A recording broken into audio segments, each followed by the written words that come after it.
श्रील प्रभुपाद की जय, गुरु गौरांग की जय। तो कल के सत्र में हमने सुना था श्रील प्रभुपाद जी किस प्रकार से एक ऐसा एक ऐसा आचरण अपने शिष्यों के सामने प्रस्तुत करते हैं जो हर समय उनको कृष्ण का स्मरण दिलाता है। एलन गिन्सबर्ग ने जब प्रभुपाद को पूछा कि कलयुग के अंत में भक्तों का क्या होगा, क्योंकि प्रभुपाद जी ने थोड़ा बहुत कलयुग के रूप का वर्णन किया था, किस प्रकार से लोग रहेंगे, किस प्रकार से पेड़ों पर पत्तियां नहीं रहेंगी, पशु भी मांसाहारी बन जाएंगे। तो श्रील प्रभुपाद जी ने कहा कि कलयुग के अंत में मेरे शिष्य तो भगवत धाम चले जाएंगे, क्योंकि वे साधना कर रहे हैं, संकीर्तन आंदोलन में सम्मिलित हो रहे हैं। और फिर एलन गिन्सबर्ग ने पूछा कि जो अन्य लोग हैं उनका क्या होगा। प्रभुपाद ने बोला वे एक दूसरे को मिलकर एक दूसरे का भक्षण करेंगे, एक दूसरे को खाएंगे। इसलिए इसी जीवन में भगवत धाम लौट जाना चाहिए। इस परिस्थिति को ना देखना पड़े, हमें गंभीरता पूर्वक भक्ति करके भगवान के धाम वापस लौट जाना चाहिए। फिर गुरु महाराज परम पूज्य लोकनाथ स्वामी महाराज प्रभुपाद जी को पूछते हैं, आकाश में जो पक्षी उड़ते हैं ये सीधी पंक्ति में उड़ते हैं, एक साथ मिलकर उड़ते हैं, इनका उड़ना बहुत विलक्षण रहता है, इनके बीच में संवाद भी रहता है, तो ऐसा कैसे होता है। प्रभुपाद जी बहुत सुंदर उत्तर देते हैं। वे कहते हैं भगवान की प्रकृति में भी अद्भुत योजना है। सभी पशु पक्षी अपने भाषा में बोलते हैं, संवाद करते हैं। वे तुम्हारी तरह अल्प बुद्धि नहीं है। और फिर श्रील प्रभुपाद जी ने कैसे एक माइक को यज्ञोपवीत से बांधा था। एलन गिन्सबर्ग उनको अपने जूते का फीता दे रहे थे बांधने के लिए। प्रभुपाद जी ने कहा मुझे वो फीता नहीं चाहिए। उन्होंने अपने शिष्य नरनारायण ऋषि को बुलाया और कहा कि आप अपना जनेऊ दीजिए, जबकि गुरु का आदेश होता है कि शिष्य को कभी भी अपने शरीर से जनेऊ नहीं उतारना चाहिए, लेकिन गुरु का आदेश है तो उन्होंने उतार के दिया। उस जनेऊ से उन्होंने माइक को बांधा। अब हम आगे चलेंगे। कृष्ण रसगुल्ले जैसे हैं। शुद्ध कीर्ति प्रभु हर दोपहर हम लोग कृष्ण पुस्तक का पाठ करते थे और सौभाग्य से मैं ही पढ़ने वाला नियुक्त था। कभी कभी श्रील प्रभुपाद पाठ के दौरान कुछ टिप्पणियां करते, कभी चुपचाप बैठे रहते और कभी मुस्कुराकर हंस भी पड़ते। मैं हमेशा ऐसी कथाएं ढूंढने की कोशिश करता था जिनमें असुरों का वर्णन हो, क्योंकि प्रभुपाद उन प्रसंगों पर खास प्रतिक्रिया देते थे। जब कृष्ण किसी असुर का वध करते तब प्रभुपाद अक्सर खिलखिलाकर हंसते थे।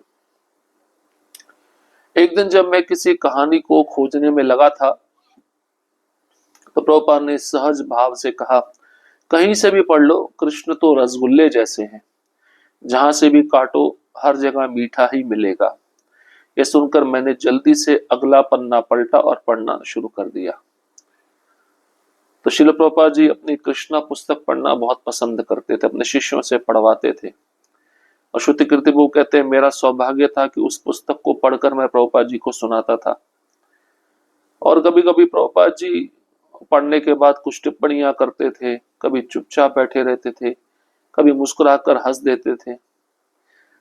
तो शुद्ध कीर्ति वो कहते हैं मैं ऐसी कथाएं ढूंढने का प्रयत्न करता था जिसमें असुरों का वर्णन हो, क्योंकि प्रभुपाद जी को ये प्रसंग बहुत अच्छे लगते थे कि जब कृष्ण असुरों को मारते थे और कृष्ण असुरों को मारने के बाद प्रभुपाद जी अक्सर उस पर टिप्पणी करते थे, खिलखिलाकर हंसते थे।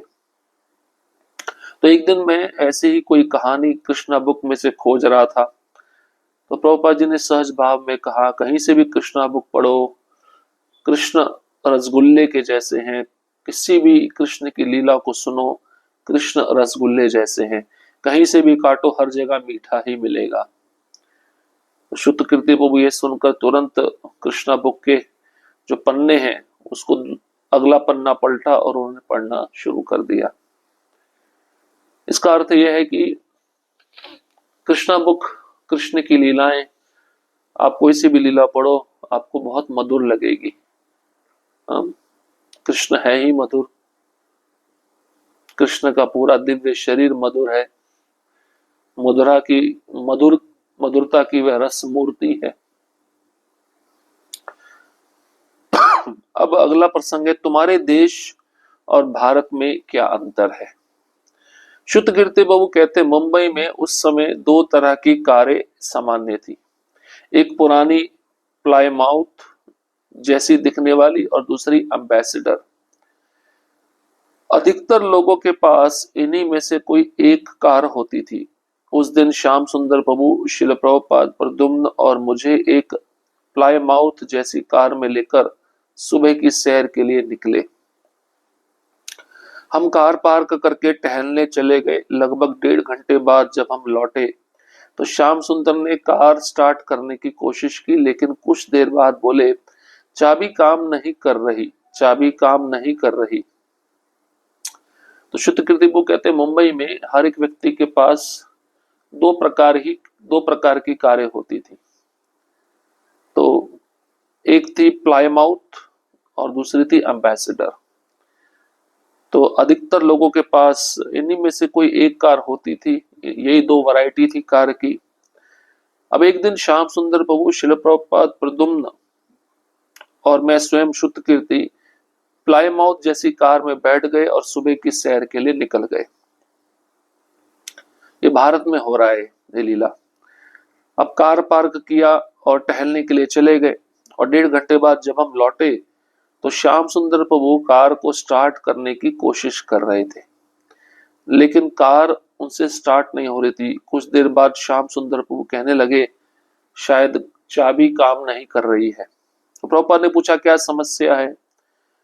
श्याम सुंदर प्रभु ने कहा, पता नहीं, चाबी कार में फिट नहीं हो रही। इसका मतलब ये किसी दूसरे की कार में बैठ गए थे। हम सब वहां कार में बैठे हुए लगभग 5 मिनट हो गए थे कि अचानक दो भारतीय व्यक्ति हमारे पास आए और उन्होंने प्रभुपाद से हिंदी में बातें करना शुरू कर दिया। माहौल बहुत सौहार्दपूर्ण था। बातचीत के बाद प्रभुपाद मुस्कुराते हुए बोले, वे कह रहे हैं कि ये कार हमारी नहीं है बल्कि उनकी है।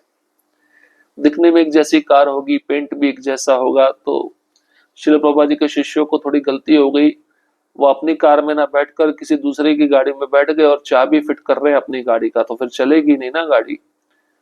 तो जो गाड़ी के मालिक थे वो आ गए और उन्होंने कहा, ये कार हमारी है, उनकी नहीं है, और बड़े प्रेम से कहा। माहौल जो था बहुत सौहार्दपूर्ण था।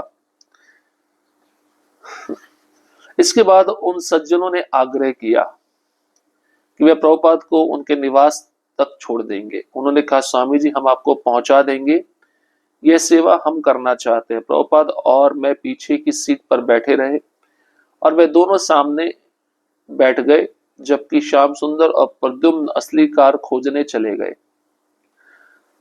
अब भारत में एक सज्जनता है, भारत के लोगों में आज भी दूसरे के प्रति प्रेम आदर है, और साधु को देखे तो उसके प्रति आदर और बढ़ जाता है। तो जिन दो व्यक्तियों की वह गाड़ी थी, उन दोनों सज्जनों ने प्रभुपाद से कहा कि हम आपको आपके निवास स्थान तक छोड़ देंगे। उन्होंने कहा, स्वामी जी, हम आपको पहुंचा देंगे, ये सेवा हम कर देंगे आपके लिए। प्रभुपाद पीछे की सीट पर बैठे उनकी गाड़ी में, और वे दोनों आगे की सीट पर बैठ गए, और श्याम सुंदर, प्रद्युम्न जो असली कार थी उसको खोजने के लिए चले गए। इस बीच प्रभुपाद ने मुस्कुराते हुए मुझसे कहा, यही फर्क है तुम्हारे देश और भारत में। तुम्हारे देश में अगर हम किसी की कार में बैठे मिलते तो तुरंत हमें गिरफ्तार कर लिया जाता, लेकिन यहाँ भारत में हम उनकी कार में बैठे और वे स्वयं हमें घर छोड़ने की सेवा करना चाहते हैं। प्रभुपाद जी अंतर बता रहे हैं अमेरिका और भारत में।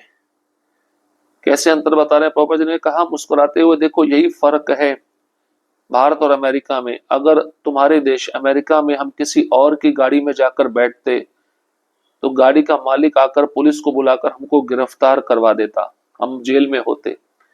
लेकिन भारत में हम गलती से किसी और की गाड़ी में बैठे हैं तो वह लोग हमको घर पे छोड़ने के लिए तैयार हैं, वो सेवा करने के लिए उत्सुक हैं।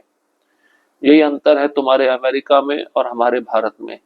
भारत में आज भी सभ्यता है, आज भी शिष्टाचार है, आज भी सरलता है, लेकिन अमेरिका में ये सब देखने को नहीं मिलता। तो प्रभुपाद जी सहज रूप में इन बातों के द्वारा समझा देते थे कि संस्कृति कितनी महत्वपूर्ण है। पहले की संस्कृति कैसी होती थी? दूसरों का आदर करना, दूसरों के लिए प्रेम प्रदर्शित करना, दूसरों की सेवा करना। लेकिन अब संस्कृति भारत में भी बदलती जा रही है और घर के लोगों के बीच में ही बदलती जा रही है। बड़े दुर्भाग्य की बात है। इन चीजों को हमें प्रभुपाद जी की लीलाओं से समझना चाहिए। अब एक अगला सुंदर लीला है, चारों ओर गुलाब जामुन ही गुलाब जामुन। पहले रसगुल्ले की बात हुई, अब गुलाब जामुन की बात होगी। एक वृद्ध समाज सेवी जो बड़े सजग और सलीकेदार व्यक्ति थे, श्रील प्रभुपाद से मिलने आए। वह एकदम अच्छे से तैयार होकर आए थे, बढ़िया फिटिंग वाला सूट, कलफदार शर्ट, चमचमाते कफलिंग, रेशमी टाई, चमकते जूते और अच्छी तरह संवरे हुए बाल। उनका पूरा रूप अत्यंत व्यवस्थित और प्रभावशाली था। प्रभुपाद ने उनसे बातचीत शुरू करते हुए काम जीवन के विषय में चर्चा छेड़ी। वे बोले, अगर कोई केवल भोग की इच्छा करता है तो उसकी मानसिकता कुत्ते के समान है। वह सज्जन बोले, लेकिन मुझे तो काम जीवन अच्छा लगता है। प्रभुपाद ने मुस्कुराते हुए कहा, केवल उसी की चाह रखना कुत्ते जैसी प्रवृत्ति है तो क्या आप स्वीकार करते कि आप कुत्ते के समान हैं? सज्जन थोड़ी हंसी के साथ बोले, हाँ शायद, क्योंकि मुझे वही अच्छा लगता है। बातचीत आगे बढ़ती रही। दर्शन शास्त्र के स्तर पर भले ही वे सज्जन पराजित हो गए, लेकिन वे आहत नहीं हुए। माहौल में मित्रता बनी रही। प्रभुपाद ने कहा, प्रसाद ले आओ। अब एक बहुत ही अच्छे कपड़े पहने वाला व्यक्ति, समाज सेवा करने वाला व्यक्ति, वृद्ध व्यक्ति प्रभुपाद जी से मिलने के लिए आया और अच्छे से तैयार होके आया था। सूट बूट, कोट पैंट सब कुछ चमचमा रहा था, जूते बहुत अच्छे से पहना हुआ था। तो प्रभुपाद जी ने उसके साथ बातचीत करना शुरू किया और टॉपिक था काम जीवन, काम वासना। तो प्रभुपाद जी ने कहा, अगर कोई केवल काम वासना की इच्छा करता है तो उसकी मानसिकता कुत्ते के जैसी है। सज्जन बोला, जो व्यक्ति बन ठन के आया था, उसने बोला, मुझे तो काम वासना बहुत अच्छी लगती है। प्रभुपाद ने मुस्कुराते हुए कहा, तो ये तो कुत्ते की प्रवृत्ति है, तो आप स्वीकार करते हैं कि आप कुत्ते जैसे हैं? तो वह सज्जन जो आया था थोड़ा हंसा और बोला, मुझे तो यही अच्छा लगता है। अब दर्शन शास्त्र के स्तर पर वह सज्जन हार चुका था, पराजित हो चुका था, लेकिन दुखी नहीं हुआ। अब प्रभुपाद ने भी देखा माहौल में मित्रता बनी रहे। प्रभुपाद ने कहा, प्रसाद ले आओ। सज्जन बोले, नहीं नहीं, अभी मैं कुछ नहीं खा रहा हूं। प्रभुपाद ने मुस्कुराते हुए आग्रह किया, नहीं नहीं, थोड़ा प्रसाद तो अवश्य लेना चाहिए। प्रभुपाद समझते थे कि दर्शन के तर्कों से शायद कुछ ना बदले, लेकिन प्रसाद का प्रभाव हृदय पर अवश्य पड़ेगा। हमने पहले भी चर्चा किया था, कोई व्यक्ति भक्त नहीं बन रहा है, कोई सुनने में रुचि नहीं रखता, तो उसको प्रसाद खिलाना चाहिए। प्रसाद से हृदय मन बदलने लगता है। प्रभुपाद जी ने कहा, देखो प्रसाद ले लो। व्यक्ति बोला था, नहीं नहीं, मैं प्रसाद नहीं ले सकता। प्रभुपाद जी ने कहा, प्रसाद तो अवश्य लेना चाहिए। थोड़ी देर में एक भक्त एक बड़ा रस से टपकता हुआ गुलाब जामुन ले आया और उसे उस सज्जन के हाथ में रख दिया। वह गुलाब जामुन ऐसा था जैसे रस में भीगा हुआ एक भारी स्पंज। अब एक भक्त दौड़ता हुआ गुलाब जामुन लेकर आया। गुलाब जामुन पूरा रस से भरा हुआ था और उस सज्जन के हाथ में उस भक्त ने गुलाब जामुन रख दिया। उधर वह सज्जन प्रभुपाद से बातचीत करते हुए नम्रता से कह रहे थे, शायद हम फिर मिल सके, और इधर गुलाब जामुन को संभालने में लगे थे कि रस टपके नहीं, लेकिन रस उनकी उंगलियों के बीच से बहते हुए कलाई पर आ गया, फिर उनके सख्त प्रेस किए हुए शर्ट की आस्तीन पर फैलने लगा और कफलिंग से टपकने लगा। वे सज्जन परेशान हो गए कि इस गुलाब जामुन का क्या करें। प्रभुपाद ने सरलता से कहा, खा लो इसे। सज्जन बोले, नहीं नहीं, मैं इसे साथ ले जाऊंगा। प्रभुपाद हंसते हुए बोले, नहीं, अभी खाओ। अब एक भक्त ने जो उनके हाथ में गुलाब जामुन रखा, रस टपक रहा था, अब वो बातचीत भी कर रहे थे, अब वो दुविधा में पड़ गए, मैं बातचीत करूं या इस गुलाब जामुन को संभालूं। लेकिन गुलाब जामुन से रस इतना टपक रहा था, उनकी उंगलियों में से रस बहता बहता उनके कफलिंग तक आ गया और वो परेशान हो गए। गुलाब जामुन का क्या करे? प्रभुपाद ने कहा, भाई आपके हाथ में आया तो इसे खा लो। बोले मैं इसको साथ में लेके जाऊंगा। प्रभुपाद बोले नहीं नहीं, अभी खा लो। सज्जन ने सोचा अगर थोड़ा सा खा लूं तो प्रभुपाद प्रसन्न हो जाएंगे, अतः उन्होंने गुलाब जामुन में हल्का सा काटा और बस गुलाब जामुन फट पड़ा और मीठा रस उनकी टाई, जूतों और चारों ओर फैल गया। प्रभुपाद बोले नहीं नहीं, पूरा खाओ पूरा खाओ। अब तो वह सज्जन जैसे परवाह करना भूल ही गए, उन्होंने पूरा गुलाब जामुन मुंह में डाल लिया। रस उनके चेहरे पर बहने लगा, हाथ से टपकने लगा, उनकी शर्ट, कफलिंग, पतलून, जूते सब गुलाब जामुन के रस से सराबोर हो गए। लेकिन उन्होंने गुलाब जामुन पूरा खाया, मुस्कुराए और बोले बहुत स्वादिष्ट है। प्रभुपाद ने प्रसन्न होकर कहा हाँ। फिर सज्जन बोले मुझे एक और चाहिए। प्रभुपाद बोले अवश्य। फिर सज्जन ने हंसते हुए कहा मुझे लगता है कि इसे मैं अपने शराब में डाल दूंगा। प्रभुपाद ने चौंक कर कहा अरे नहीं, ये भगवान को अर्पित प्रसाद है, शराब में डालने के लिए नहीं है। सज्जन बोले नहीं नहीं, ये बहुत मीठा है, रम के साथ, शराब के साथ अच्छा लगेगा, मैं हर रात शराब पीता हूँ। प्रभुपाद ने एक और गुलाब जामुन मंगवाया और उन्हें दे दिया। वह सज्जन मुस्कुराते हुए खड़े हुए बोले प्रभुपाद जी, आपसे मिलकर बहुत अच्छा लगा, और दरवाजे की ओर बढ़ चले। प्रभुपाद ने पीछे से पुकारा अब देखो, इसे शराब में मत डालना। सज्जन मुस्कुराए और बोले ठीक है, मैं बस इसे खा लूंगा, और गुलाब जामुन के रस से सराबोर चेहरे और कपड़ों के साथ हंसते हुए बाहर निकल गए। यह पूरा दृश्य इतना हास्यास्पद और मनमोहक था कि हम सब अपनी हंसी रोक नहीं पा रहे थे। अब उसने थोड़ा सा चखा गुलाब जामुन, प्रभुपाद की प्रसन्नता के लिए जैसे चखा रस और निकलने लगा, उसके रस पूरे शरीर पे फैल गया। अब प्रभुपाद ने कहा थोड़ा मत खाओ, पूरा खा लो। उसने पूरा खा लिया तो उसको बहुत अच्छा लगा। उसने बोला एक और मिलेगा? प्रभुपाद बोले हाँ, एक और गुलाब जामुन मिलेगा। जैसे एक और गुलाब जामुन आया, उसने बोला मैं रात को रोज शराब पीता हूँ, इस गुलाब जामुन को शराब में पी के, शराब में डाल के खाऊंगा। प्रभुपाद बोले अरे कृष्ण को अर्पित प्रसाद है, इसको शराब में नहीं डालते।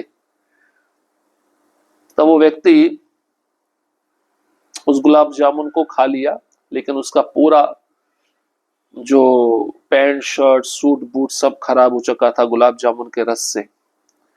और मुस्कुराते हुए वह व्यक्ति प्रभुपाद जी से मिलकर दरवाजे की ओर बढ़ चला। अब इस प्रकार से जहां वहां पे जितने भी भक्त थे, सब इस दृश्य को देखकर हंसने लगे।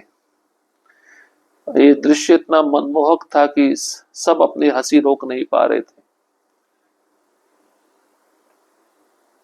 तो इतनी सुंदर लीलाएं हैं, इसको हम और भी आगे सुनते रहेंगे। हरे कृष्णा कृष्ण कृष्ण हरे हरे, हरे राम राम राम हरे हरे। श्रील प्रभुपाद की जय, गुरु गौरांग की जय।